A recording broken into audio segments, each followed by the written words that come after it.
the path of prosperity. Chapter 4. The silent power of thought, controlling and directing one's forces. The most powerful forces in the universe are the silent forces, and in accordance with the intensity of its power does a force become beneficent when rightly directed, and destructive when wrongly employed. This is a common knowledge in regard to the mechanical forces, such as steam, electricity, etc.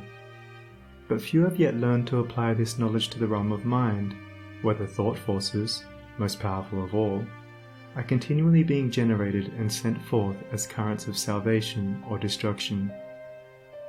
At this stage of his evolution, man has entered into the possession of these forces, and the whole trend of his present advancement is their complete subjugation. All the wisdom possible to man on this material earth is to be found only in complete self-mastery, and the command, "Love your enemies," resolves itself into an exhortation to enter here and now into the possession of that sublime wisdom by taking hold of, mastering and transmuting, those mind forces to which man is now slavishly subject, and by which he is helplessly borne, like a straw in the stream, upon the currents of selfishness.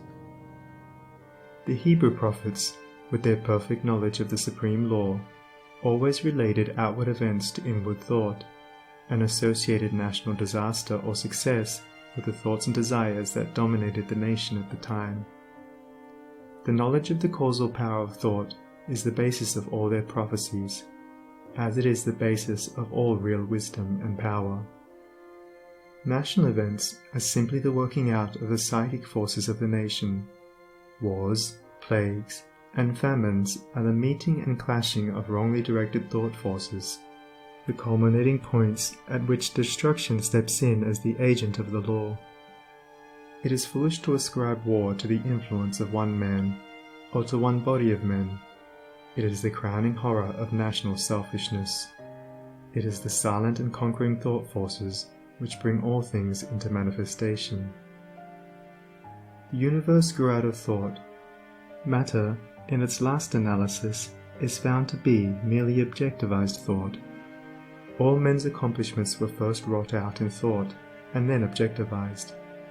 The author, the inventor, the architect, first builds up his work in thought, and having perfected it in all its parts as a complete and harmonious whole upon the thought plane, he then commences to materialize it, to bring it down to the material or sense plane. When the thought forces are directed in harmony with the overruling law, they are upbuilding and preservative, but when subverted, they become disintegrating and self-destructive. To adjust all your thoughts to a perfect and unswerving faith in the omnipotence and supremacy of good is to cooperate with that good, and to realize within yourself the solution and destruction of all evil. Believe and ye shall live. And here we have the true meaning of salvation. Salvation from the darkness and negation of evil, by entering into and realizing the living light of the eternal good.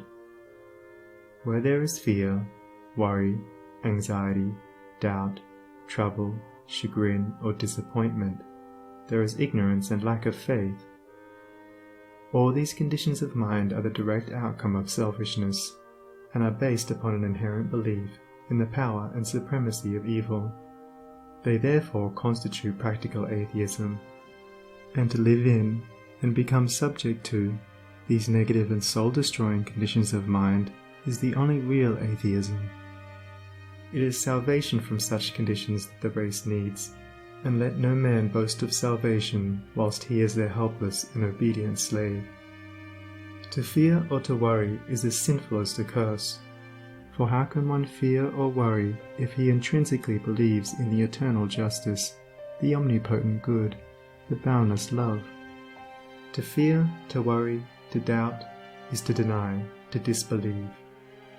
It is from such states of mind that all weakness and failure proceed, for they represent the annulling and disintegrating of the positive thought forces which would otherwise speed to their object with power and bring about their own beneficent results.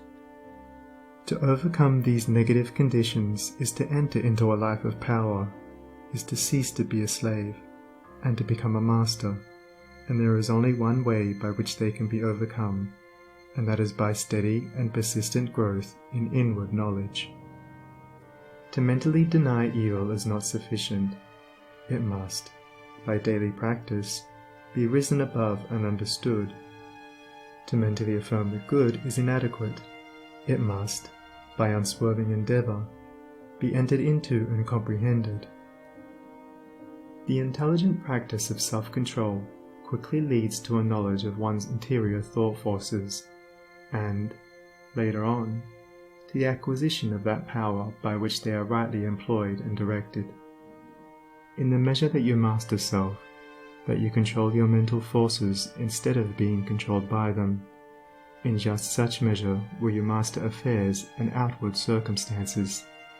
Show me a man under whose touch everything crumbles away, and who cannot retain success even when it is placed in his hands, and I will show you a man who dwells continually in those conditions of mind which are the very negation of power. To be forever wallowing in the bogs of doubt, to be drawn continually into the quicksands of fear, or blown ceaselessly about by the winds of anxiety, is to be a slave, and to live the life of a slave, even though success and influence be forever knocking at your door, seeking for admittance. Such a man, being without faith and without self-government, is incapable of the right government of his affairs, and is a slave to circumstances, in reality a slave to himself. Such are taught by affliction, and ultimately pass from weakness to strength by the stress of bitter experience. Faith and purpose constitute the motive power of life. There is nothing that a strong faith and an unflinching purpose may not accomplish. By the daily exercise of silent faith, the thought forces are gathered together, and by the daily strengthening of silent purpose, those forces are directed toward the object of accomplishment. Whatever your position in life may be, before you can hope to enter into any measure of success, usefulness, and power, you must learn how to focus your thought forces by cultivating calmness and repose. It may be that you are a businessman, and you are suddenly confronted with some overwhelming difficulty or probable disaster.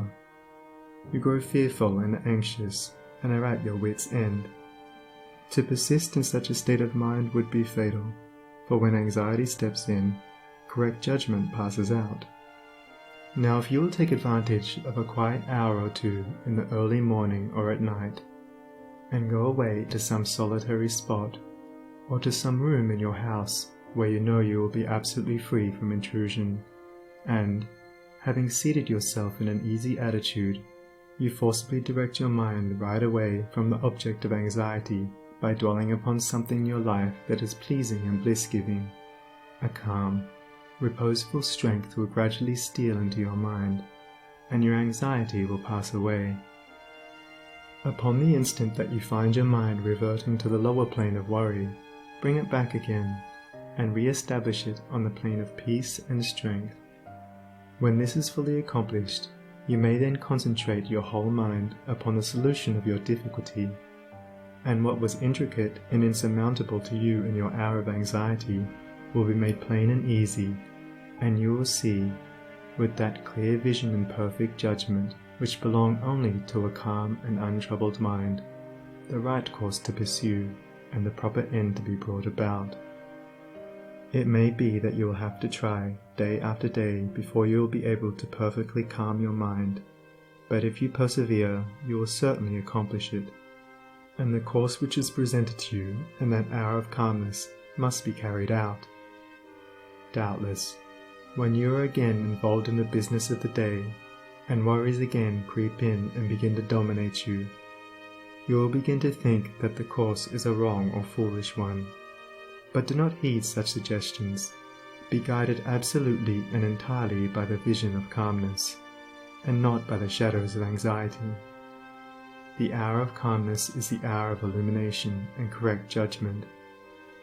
By such a course of mental discipline, the scattered thought forces are reunited and directed, like the rays of the searchlight, upon the problem at issue, with the result that it gives way before them. There is no difficulty, however great, but will yield before a calm and powerful concentration of thought, and no legitimate object but may be speedily actualized by the intelligent use and direction of one's soul forces. Thank you for watching. Don't forget to subscribe, share and like this video. Tell me in the comments how did you like it? See you on the next video.